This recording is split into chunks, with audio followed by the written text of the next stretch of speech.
بسم اللہ الرحمن الرحیم۔ ڈسکور اوریجنل کے معزز ناظرین، السلام علیکم۔ اب کس نمبر 659 ملاحظہ فرمائیں۔ ہمیں کیا معلوم کہ سب مارے گئے یا کوئی بچ گیا۔ عام طور پر ایک شخص چوکی میں وائرلیس سیٹ پر بیٹھا رہتا ہے، کانوں پر ہینڈ فون چڑھائے۔ اس کا رابطہ دوسری سرحدی چوکیوں سے اور مرکزی کمان سے رہتا ہے۔ ایسا ہوا تو اب تک آگے اطلاع تو پہنچ گئی ہوگی ہماری تشریف آوری کی، اور اگلی چوکی پر ہمارے استقبال کی تیاری مکمل ہوگی۔ رابعہ نے پریشانی سے کہا، پھر تو پکڑے جائیں گے ہم انشاءاللہ، یعنی اللہ نے چاہا تو۔ غالب بولا، پکڑے تو ہم اکثر جاتے ہیں، اب تک تمہیں بھی عادی ہو جانا چاہیے، مگر یہاں پہنچ کے آزادی کی منزل کے اتنا قریب آ کے۔ غالب نے کہا، منزل بڑا دھوکہ دینے والا لفظ ہے خاتون۔ چوہا اس روٹی کے ٹکڑے کو منزل سمجھ لیتا ہے جو چوہے دان میں لگایا جاتا ہے، وہ نہیں جانتا کہ اس کی منزل موت ہے، منزل کا سراب۔ میں نے کہا، لا حول ولا قوت الا باللہ، یہ کیا فلسفہ جھاڑنے کا وقت ہے مرزا؟ یہ بتاؤ اب کیا کریں؟ کیا کریں؟ ٹرک کا ٹائر بدلیں اور روانہ ہو جائیں؟ نازو نے کہا، یہ تمہاری ناقص العقل کی دلیل ہے کہ تم سے رائے نہیں مانگی گئی اور تم دے رہی ہو۔ غالب نے کہا، اور وہ بھی ہمیشہ کی طرح غلط۔ نازو نے بگڑ کے کہا، پھر کیا اسی لنگڑے ٹرک کو لے جائیں گے ہم ٹائر بدلے بغیر؟ میں نے کہا، ہم ٹرک کو نہیں لے جائیں گے، یہ چوری کا ٹرک ہے، ہم اس کا سراغ تک مٹا دیں گے۔ رابعہ نے کہا، تو پھر کھٹمنڈو کیسے جائیں گے؟ سواریاں زیادہ ہیں، اس لیے ایک پر نہیں 2 ٹانگوں پر جائیں گے۔ میں نے کہا، کاجل کہاں ہے؟ وہ اتری نہیں؟ وہ بچے کو گود میں لیے بیٹھی ہے، وہ سو رہا ہے، کاجل کی گود میں سر رکھ کے۔ نازو نے کہا، یہ کاجل تو مامتا کے سارے خزانے نچھاور کر دے گی اس پر اور بعد میں روئے گی۔ غالب نے افسوس سے کہا، جب اسے چھوڑ کے آنا پڑے گا، کلیم تو ماں کو بھول گیا ہے۔ میں نے کہا، جا کے اسے کہو کہ ٹرک خراب ہو گیا ہے، ضروری سامان اٹھا لو اور چلنے کی تیاری کرو۔ رابعہ اور نازو کے جاتے ہی میں نے اور غالب نے بڑی مہارت کے ساتھ سائنٹیفک بنیادوں پر اس ٹرک کا حشر نشر کیا۔ میں نے اس کی سب تاریں نکال کے نیچے پھینک دی، سپارک پلگ توڑ دی اور ڈسٹریبیوٹر کیپ توڑ دی۔ غالب نے چاروں پہیوں کے نٹ بولٹ کھول دیے اور سینکڑوں فٹ گہرے کھڈ میں اچھال دیے۔ کار ہوتی یا جیپ تو ہم اسے دھکیل کر نیچے لڑکا دیتے، مگر ٹرک بہت بھاری تھا، ہم سب مل کے اسے 1 انچ تک نہیں ہلا سکتے تھے، اس لیے بھی کہ ایک ٹائر فلیٹ تھا اور اس لیے بھی کہ ٹرک چٹانوں میں پھنسا ہوا تھا۔ ہم اسے آگ لگاتے تو شعلے دور بیٹھے دشمنوں کو متوجہ کرتے اور ہماری نشاندہی کر دیتے۔ اب ٹرک کاپاج اور ناکارہ ہو گیا تھا، تار لگانے کے بعد بھی کوئی پہیوں کی طرف دھیان دیے بغیر اسے چلانے کی کوشش کرتا تو پہیے آزاد ہو کے اپنی راہ لیتے اور ٹرک کی باڑی وہیں دھری رہ جاتی۔ میں نے گھڑی دیکھی تو مجھے حیرت ہوئی، رات کے 10 بجنے والے تھے، مگر یہاں ایسا محسوس ہوتا تھا جیسے آدھی رات گزر چکی ہے۔ ہم شہر کے رہنے والے رونق اور چہل پہل سے بھی وقت کا حساب لگانے کی کوشش کرتے ہیں۔ کوئی ایسی جگہ رہتا ہو جہاں رات کے 12 بجے تک چہل پہل، روشنی اور گہما گہمی کم نہ ہوتی ہو، تو سنسان بازار اور گلیاں دیکھ کر اسے لگتا ہے کہ رات کے 2 بجے ہوں گے، خواہ اس وقت 9 بجے ہوں۔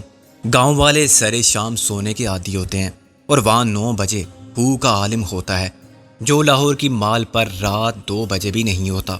یہاں تو نہ آدمی تھا نہ آدمزاد، سنسان پہاڑوں میں رات کا اندھیرا سکوت جیسے منجمد ہو گئے تھے۔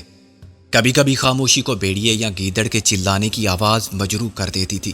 سردیوں میں گیدڑوں کا چلانا ایک عام سی بات ہے، مگر اس وقت ہم سب کو خوف نے مفلوج کر دیا جب قریب ہی سے کوئی شیر داڑا۔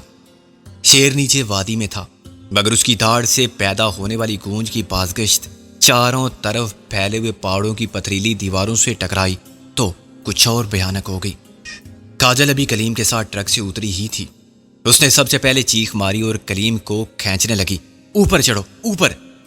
نازو نے کانپتی آواز میں کہا، شیر، اور رابعہ سے لپٹ گئی۔ رابعہ خود کون سی بہادر تھی، اس نے بدحواسی میں کہا، شیر؟ یہ اصلی شیر کی آواز ہے۔ میں نے متانت سے کہا، آواز سے کچھ پتہ نہیں چلتا کہ شیر اصلی ہے یا نکلی۔ غالب نے میری تائید کی، کیا پتا کوئی لومڑی خواہ مخواہ دہشت پھیلا رہی ہو شیر کی آواز بنا کے، بہت مکار چیز ہے لومڑی، اور اس سے بھی زیادہ۔ رابعہ نے اپنے ساتھ نازو کو بھی کھینچ لیا، یہاں کھڑے رہنا ٹھیک نہیں، ٹرک پر چڑھ جاتے ہیں۔ ہاں کیا پتا شیر آدم خور ہو، نازو نے کہا۔ اور رابعہ کے ساتھ پھر ٹرک میں گھس کے بیٹھ گئی۔ اب باپ زیادہ بہادر نہ بنے، رابعہ نے کھڑکی سے سر نکال کے کہا، شیر کے آنے سے پہلے اندر آ جائیں۔ غالب نے کہا، پہلے یہ تو دیکھ لیں کہ شیر آدم خور ہے یا نہیں۔ یہ کیسے دیکھو گے تم؟ نازو بولی۔ میں نے کہا، اگر اس نے مجھے کھایا تو غالب دیکھ رہے گا اور تمہیں بتا دے گا، ورنہ میں آپ کو مطلع کر دوں گا، اور ہم دونوں کو کھا لیا تو ظاہر ہے آپ کو کل کا اخبار دیکھ کے پتہ چل جائے گا کہ شیر واقعی آدم خور تھا۔ غالب بولا، ہمالیہ کی ترائی میں آدم خور شیر ہوتے ہیں، جم کاربٹ نے لکھا ہے۔ کاجل نے کہا، گویا یہ ہمالیہ کی ترائی ہے؟ گڈ۔ میں نے سگریٹ کا کش لے کر چاروں طرف کا جائزہ لیا۔ واپس جا کے بھی میں کوئی کتاب لکھوں گا کہ کس طرح میرا گزر آدم خور شیروں کی بستی سے ہوا۔ ایک سفر نامہ میں بھی رقم فرما دوں گا کہ کیسے میرا گزر کو کاف پر سے ہوا، جہاں مجھے پریوں نے روکنے اور ورگلانے کی بہت کوشش کی، مگر میں کہاں قابو میں آنے والا تھا۔ غالب نے کہا، میں نے ہنس کے کہا، ہاں، جیسے یورپی ممالک کے سفر نامے لکھنے والے یہی لکھتے ہیں کہ انہوں نے ایمان کی سلامتی کو عزیز جانتے ہوئے نہ کسی میم کو منہ لگایا، نہ دخترے انگور کو۔ جیسے پارسا گئے تھے ویسے ہی میری بات ادھوری رہ گئی۔ رابعہ اور نازو نے یہ سمجھتے ہوئے کہ ہم سمجھنے والے نہیں ہیں، خود کو ٹرک کے کیبن میں بند کر لیا تھا۔ انہیں کچھ خفت بھی تھی کہ صرف آواز سن کے وہ شیر کی دہشت میں مبتلا ہو گئیں۔ میں اور غالب نسبتاً پرسکون اور مطمئن تھے، کیونکہ سامنے کچھ نہیں تھا۔ شیر کی آواز بہت دور سے سنائی دی گئی تھی اور ہمارا خیال تھا کہ وہ نیچے کہیں وادی میں گھوم رہا ہوگا۔ اب یہ کہنا مشکل ہے کہ وہ آواز کسی اور شیر کی تھی اور ہمارے سامنے دوسرا شیر خاموشی سے آ گیا، یا ہم نے آواز سن کے جو اندازہ قائم کیا تھا وہ غلط تھا۔ پہلے تو اچانک سڑک پر اندھیرے میں دو چراغ سے روشن نظر آئے۔ جہاں پہلے رات کی سیاہ چادر میں کچھ دکھائی نہ دیتا تھا، وہاں دو مدم سی چنگاریاں دیکھتی جیسے میرا دل دھڑکنا بھول گیا اور نامکمل جملہ میرے خلق میں پھنس گیا۔ ہم سے 15-20 گز کے فاصلے پر عین سڑک کے بیچ میں کوئی شیر موجود تھا۔ مجھے معلوم تھا کہ شیر، چیتے اور بھیڑیے کی آنکھیں اندھیرے میں روشن نظر آتی ہیں۔ شیر کا پیٹ خالی نہ ہو تو وہ کسی بھی جانور پر حملہ نہیں کرتا، اور آدم خور تو شاذ و نادر باحالت مجبوری بنتا ہے، مگر اس کے نام کی دہشت اچھے اچھے سورماؤں کے ہوش اڑا دیتی ہے۔ غالب نے میرے اچانک خاموش ہونے یا میری صورت کے تاثرات سے کچھ اندازہ کیا اور پلٹ کے دیکھا۔ پھر ہم دونوں بھاگے اور ٹرک کے عقبی حصے سے اندر کود گئے۔ وہاں کاجل بھی کلیم کو سینے سے لگائے بیٹھی تھی۔ اس کی سوالیاں نظروں کا جواب میں نے سر ہلا کے دیا اور اپنا ریوالور نکال لیا۔ شیر تو سچ مچ آ گیا، غالب نے کہا۔ اگر یہ سچ مچ آدم خور شیر ہوا اور سچ مچ ہمیں کھا گیا، میں نے بہادری سے کہا، دانے دانے پہ لکھا ہے کھانے والے کا نام، یعنی ہم میں سے کسی پر اس شیر کا نام لکھا ہوا ہے۔ غالب بولا، تم ذرا پوچھ لو شیر سے کہ وہ نام کس کا ہے۔ اس سے کیا ہوگا، ہم دیکھ لیں گے کہ کس دانے کو رخصت کرنا ہے، کم سے کم گلے مل کے رخصت تو کریں گے اسے۔ بائی دا وے، یہ شیر کتنا پڑھا لکھا ہوا ہے، یہ کیسے پڑھے گا کہ کس دانے پر اپنا نام ہے؟ اس نے ریوالور کا رخ سڑک کی طرف رکھا۔ یہ سب کچھ تم براہ راست شیر سے بھی پوچھ سکتے ہو۔ وہ سکندر بادشاہ، تم تو جانتے ہی ہو میں کتنا بزدل آدمی ہوں، غالب نے کہا۔ شیر بڑے وقار سے چلتا نمودار ہوا اور عین ہمارے سامنے پہنچ کے رک گیا۔ کاجل کی تو آواز ہی بند ہو گئی۔ وہ کلیم سمیت فرش پر یوں اوندی پڑی تھی جیسے لوگ بمباری کے وقت لیٹتے ہیں۔ میں اور غالب شیر کو دم سادے دیکھتے رہے۔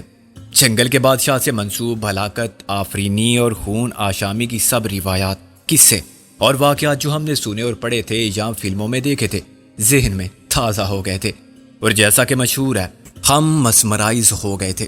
سرکس یا چڑیا گھر کے پالتو اور بے بس غلام شیر کو دیکھنے کی عادت میں اب تفریح کا بھی کوئی پہلو باقی نہیں رہا تھا، لیکن یہ ایک پرخطر، پرخوف اور سنسنی خیز تجربہ تھا جہاں ہم بے بس تھے۔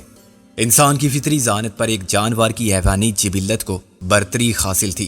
ہم سے 1000 گنا جسمانی طاقت رکھنے والا شیر ایک جس لگاتا تو ہماری فائرنگ بھی اسے روک نہیں سکتی تھی۔ ریوالور کی گولی اس کی بے پناہ قوت کے مقابلے میں بہت حقیر چیز تھی۔ شیر کچھ دیر ٹرک کی طرف دیکھتا رہا۔ اس کی روشن انگارہ آنکھیں مجھے خود پر مرتکز محسوس ہوئیں۔ خبردار، گولی مت چلانا، غالب نے سرگوشی کی۔ میں نے سر ہلایا، کوئی حرکت بھی مت کرنا جو اسے مشتعل کر دے۔ خوف کی سرد لہر میری ریڑھ کی ہڈی میں اتر چکی تھی، مگر میرے حواس باقی تھے۔ رابعہ اور نازو کی آواز ہی بند ہو گئی تھی۔ غالباً انہیں بھی احساس تھا کہ اس وقت چیخ پکار سن کے مدد کرنے والا تو کوئی نہیں آئے گا، مگر شیر کو شاید یہ ہنگامہ آرائی پسند نہ آئے۔ شیر کا بھاری بھرکم سیاہ پیکر جاؤ جلال کی تصویر بنا سڑک کے وسط میں موجود تھا، اور ابھی تک اس کے رویے سے ٹرک کی موجودگی پر برہمی کا اظہار نہیں ہوا تھا۔ وہ ایک مشینی جانور کو اپنی مملکت میں دخل اندازی کی سزا دینے کے موڈ میں ہوتا تو پہلے گھرا کے اپنی ناپسندیدگی کا اظہار ضرور کرتا، مگر وہ پرسکون تھا۔ وہ چند منٹ ہم پر چند گھنٹوں سے زیادہ بھاری تھے۔ جب ہم شیر کو دیکھتے رہے اور وہ اپنے غرور آمیز اندازے بے نیازی سے ہماری حالت زار پر غور فرماتا رہا۔ غالباً وہ ڈنر سے فارغ ہو چکا تھا اور شکم سیری کے بعد غنودگی کا شکار تھا، یا طبعاً ایک امن پسند اور رحم دل شیر تھا۔ بلاخر اس نے حرکت کی اور چند قدم چل کے پھر رک گیا۔ تھینک یو سر، غالب نے گہری سانس لے کر کہا، کیا آپ نے ہمیں معاف کیا؟ حالانکہ ہمارے ہم جنسیوں نے آپ کی نسل کا خاتمہ کرنے میں بڑی صفاقی سے کام لیا۔ میں نے ریوالور پر اپنی گرفت ڈھیلی کر دی۔ یہ ایک شریف النفس، نیک دل اور جمہوری مزاج رکھنے والا بادشاہ تھا، جو شاید اپنی رعایا کا حال معلوم کرنے کے لیے سلطنت کا دورہ کرنے نکلا ہے۔ غالب نے کہا، میں بھی معلوم کروں گا کہ دوسری طرف کیا حال ہے۔ دوسری طرف؟ ہاں، زنانہ ڈبے میں، غالب بولا۔ دنیا کا سب سے بڑا جھوٹ بھی آج سچ ثابت ہو گیا۔ میں نے کہا، کون سا جھوٹ؟ جس پر جھوٹ بولنے کے عالمی مقابلے میں پہلا انعام ملا تھا کہ ایک جگہ دو بے تکلف سہیلیاں خاموش بیٹھی تھیں۔ میں نے ہنس کے کہا، یہ خاموشی نہیں، بے ہوشی ہے غالباً۔ میں نیچے اتر کے دیکھتا ہوں، ابھی کوئی ضرورت نہیں۔ بادشاہ سلامت سامنے کھڑے ہیں، اسے گستاخی نہ سمجھ لیں۔ اسی وقت شیر نے یوں سر گھما کے دیکھا جیسے اس نے ہمارے ریمارکس نوٹ کر لیے ہوں، پھر وہ آگے بڑھ گیا۔ آگے سے نازوں کی کانپتی آواز سنائی دی، غالب تم کہاں ہو؟ میں یہاں ہوں۔ غالب نے اس کی نقل اتاری اور خوف سے بے ہوش پڑا ہوں۔ آ کے مجھے کچھ سنگاؤ۔ شیر کے اور ہمارے درمیان اب 20-25 گز کا فاصلہ تھا اور وہ ایک موڑ پر کھڑا ہوا تھا۔ نازو نے کہا، شیر تو چلا گیا۔ غالب نیچے اتر گیا۔ تم کہو تو پھر بلاؤں؟ کان سے پکڑ کے تمہاری خدمت میں حاضر کر دوں؟ اس نے ہمیں کچھ بھی نہیں کہا۔ نازو بولی، تمہاری دہشت ہی ایسی ہے۔ غالب نے کہا، میری آواز نہیں نکلتی تو اس بلی کے بھتیجے کی کیا مجال؟ بانجے کی، نازو نے تصحیح کی۔ شیر کی خالہ ہوتی ہے بلی۔ میں نے کاجل کو تسلی دے کے اٹھایا۔ حد ہو گئی، تم اتنی ڈرپوک ہو؟ شیر انسانوں سے تو زیادہ ظالم نہیں ہوتے۔ کاجل نے سر ہلایا۔ مجھے کلیم کی فکر تھی، مگر میں تو نہیں ڈرا تھا۔ کلیم نے کہا، تم بہادر باپ کے بہادر بیٹے ہو نا۔ کاجل نے کہا۔ میں نیچے اتر کے کیبن کے دوسری جانب چلا گیا اور دروازہ بجا کے رابعہ سے کہا، ہیلو۔ وہ غالب کی طرف متوجہ تھی۔ میری آواز پر اچھل پڑی۔ میں نے کہا، بابا میں شیر نہیں ہوں۔ غالب نے کہا، آدم خور تو ہو۔ اسی وقت آسمان پر روشنی کا کوندا سا لپکا، پھر یہ روشنی اندھیرے میں لہرانے لگی۔ غالب نے کہا، یہ کیا ہے؟ کوئی گاڑی آ رہی ہے۔ راستے کے نشیب و فراز سے لائٹ اوپر نیچے ہو رہی ہے۔ میں نے کہا، اس وقت ادھر کون آ سکتا ہے؟ شکاری ہمارے تعاقب میں تھے، ان کے سوا کون ہوگا؟ اب تو ٹرک سے نکل کے کہیں دور جا کے چھپنے کا وقت بھی نہیں رہا۔ میں نے کہا، غالب بولا، کوئی بات نہیں، یہ مورچہ بھی مقابلے کے لیے برا نہیں۔ رابعہ نے کہا، ہم سے پہلے تو ان کا مقابلہ جنگل کے بادشاہ سے ہوگا، رائٹ؟ اگر بادشاہ سلامت دم دبا کے فرار نہ ہوئے۔ غالب نے کہا، اس شیر کو اتنا ذلیل بھی مت کرو۔ نازو بولی، وہ کوئی چوہا نہیں ہے تمہاری طرح۔ تم نے سنا سکندر؟ اس نے مجھے سرے عام چوہا کہا ہے، اور وہ بھی آدھی رات کے وقت۔ ساری دنیا نے سنا ہوگا۔ غالب کا احتجاج جاری تھا کہ شیر داڑا۔ وہ موڑ کاٹ کے ہماری نظروں سے اوجھل ہو گیا تھا، مگر پھر بھی اس کی آواز نے سب کے حوصان قطع کر دیے۔ شیر کے داڑنے کا یہ انداز بھی مختلف تھا۔ اب وہ غصے میں گرج رہا تھا۔ میں اور غالب دوڑ کے واپس ٹرک کے پچھلے حصے میں پہنچ گئے۔ روشنی بہت قریب سے جھلک دکھا کے غائب ہو چکی تھی، اور شاید اسی چندیات دینے والی لائٹ نے شیر کو مشتعل کر دیا تھا۔ میرے کان اب کسی ٹرک کے انجن کی آواز بھی سن رہے تھے۔ شیر پھر گرجا۔ آخر خیر نہ جانور، عقل ہوتی تو خاموشی سے گھر چلا جاتا۔ غالب نے کہا، مارا جائے گا اس سکڑ فو میں، ہم نے تو معاف کر دیا تھا مروت میں، ورنہ۔ غالب کی بات ختم ہونے سے پہلے ہی شیر کی زبردست داڑ کے ساتھ فائر ہوا، اور پھر جیسے قیامت آ گئی۔ ایک ساتھ بہت سے انسانوں کے چیخنے چلانے کی آوازیں، شیر کی مسلسل گرج اور فائرنگ کے شور سے جنگل اور پہاڑ گونجنے لگے۔ کسی گاڑی کا ہارن شارٹ ہو کے ایک بھیانک چیخ بن گیا۔ فولادی ڈھانچے اور چٹانوں کے ٹکرانے کی سمے خراش آوازوں کے ساتھ ہی ہیڈ لائٹس کا رخ کئی بار بدلا۔ روشنی کی عمودی لکیروں نے تاریک آسمان کا نشانہ لیا، پھر گھوم کر وادی کے نشیب کی طرف گئی اور غائب ہو گئیں۔ شیر اب بھی دوڑ رہا تھا، مگر اس کی گن گرج میں جو پہلے غیظ و غضب تھا وہ اب اذیت بری فریاد میں ڈھل گیا تھا۔ میں نے چشم تصور سے وہ پورا منظر دیکھا جو میری آنکھوں سے اوجھل تھا۔ زخمی شیر ٹرک پر دم توڑ رہا تھا اور ہمارے تعاقب میں آنے والی دوسری فوجی گاڑی اس کے حملے سے بے قابو ہو کے ہزاروں فٹ کی گہرائی میں گرتی جا رہی تھی۔ اس گاڑی میں بیٹھے ہوئے افراد کے جسم بھی ٹوٹ پھوٹ گئے تھے اور گاڑی کے اجزاء کی طرح بکھرتے جا رہے تھے۔ وہ سب جو چند منٹ پہلے زندگی کی بھرپور توانائی کے ساتھ حوصلے اور عزم سے امید کا رشتہ قائم کیے اپنی طاقت کی برتری ثابت کرنے کے لیے بڑھتے چلے آ رہے تھے، موت کے تصور سے بھی دور تھے، اچانک زندگی سے محروم ہو گئے تھے۔ کوئی شکاری نہیں جانتا تھا کہ سب سے زیادہ پرفریب اور سفاک شکاری وہ اجل ہے جو لمحہ لمحہ زندگی کے ساتھ ہم قدم چلتی ہے اور کہیں کسی بھی لمحے اگلے قدم سے پہلے راستہ کاٹ دیتی ہے۔ جب غالب نے کہا او مائی گاڈ، تو میں ہی نہیں ہم سب چونکے۔ ہم سب کی آنکھوں کے سامنے ایک ہی بھیانک تصویر تھی جسے ہم دم سادے پلک چپکائے بغیر دیکھ رہے تھے۔ وادی کی گہرائی میں ایک شعلہ سا روشن ہوا اور پھر ایک دھماکہ سنائی دیا۔ میں اور غالب ٹرک سے کود کر موڑ کی جانب لپکے۔ رابعہ اور نازو نے چلا کے ہمیں روکنے کی بے سود کوشش کی، پھر وہ بھی ہمارے پیچھے دوڑنے لگیں۔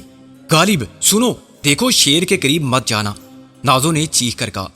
رابعہ نے فوراً مجھے ٹوکا، سکندر کیا پتا ان میں سے کوئی سڑک پر کود گیا ہو، ٹرک کے گرنے سے پہلے آگے مت جاؤ۔ لیکن میں اور غالب اس کی سنے بغیر موڑ تک جا پہنچے۔ میرا سانس پھول گیا تھا، حالانکہ درمیانی فاصلہ 100 گز سے بھی کم تھا، لیکن یہ پہاڑی راستہ تھا جس میں ہمارے سامنے 15 سے 20 درجے کی چڑھائی تھی۔ موڑ کے قریب میں نے غالب کو روک لیا۔ ہم اپنے اپنے ریوالور ہاتھ میں پکڑے دوسری طرف کی آوازوں پر کان لگائے کھڑے تھے۔ رابعہ اور نازو بھی ہانپتی ہوئی ہمارے ساتھ شامل ہو گئیں۔ نازو نے بدحواسی میں ایک اہمکانہ سوال کیا، کیا شیر مر گیا؟ غالب نے اسے گھور کے دیکھا۔ ہاں، یہ اس کی روح کے کرانے کی آواز ہے۔ میرا مطلب تھا کیا وہ مر جائے گا؟ نازو بوکھلا گئی۔ ابھی اس کا طبی معائنہ کر کے بتاتا ہوں، مر گیا تو شہید کہلائے گا، غالب بولا۔ اب تیسرا امکانہ سوال کیا تو اٹھا کے زخمی شیر کے سامنے ڈال دوں گا۔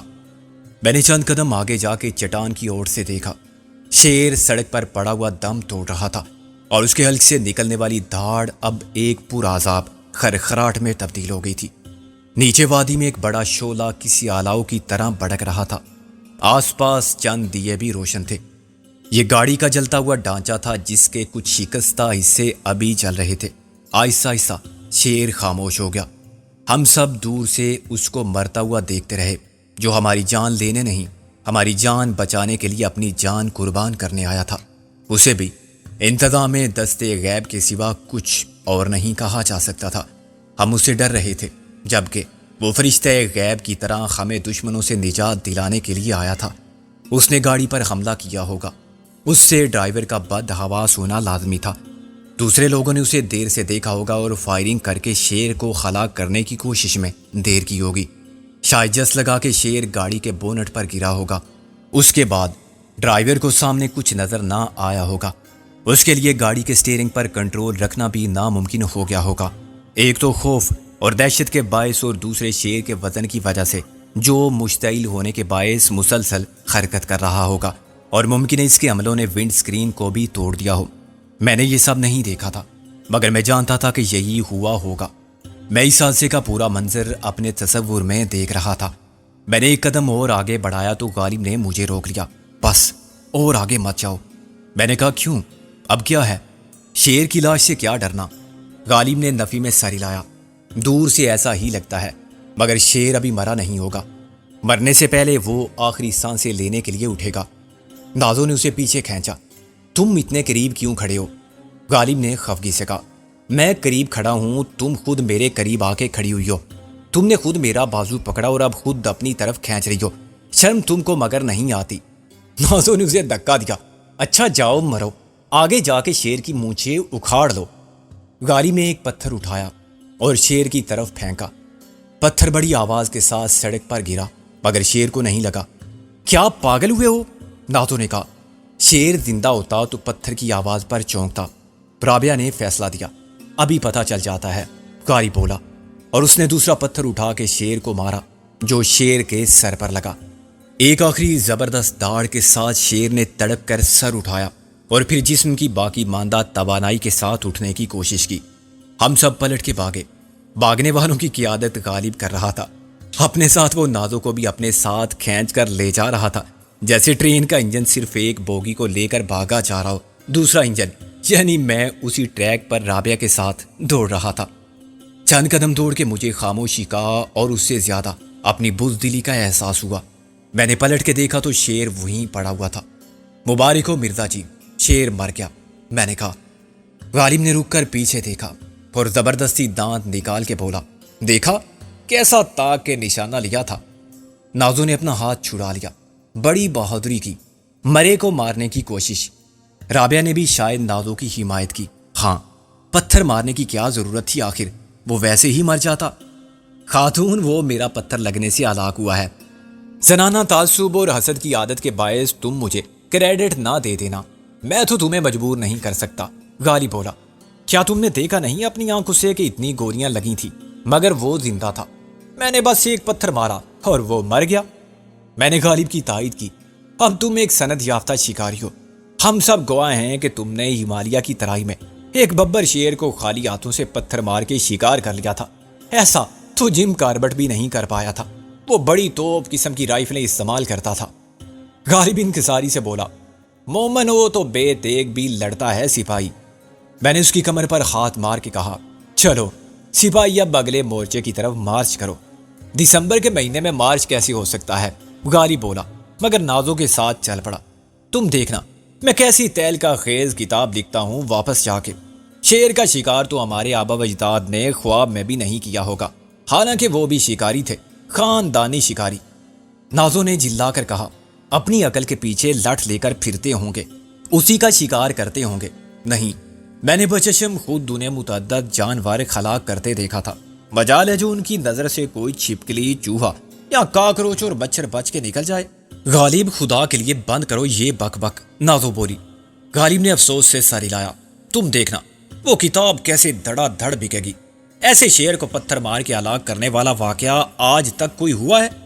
میں تھوڑی بہت رنگ آمیزی ضرور کروں گا زیب داستان کے لیے، مثلا یہ کہ چاندنی رات تھی اور تم میرے ساتھ تھی۔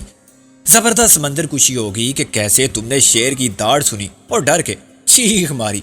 اس کے ساتھ ہی غالب نے چیخ ماری کیونکہ نازو نے اسے خاموش کرنے کے لیے آخری اربے کے طور پر ایک جھٹکے سے اوپر اٹھا کے آگے اچھال دیا تھا۔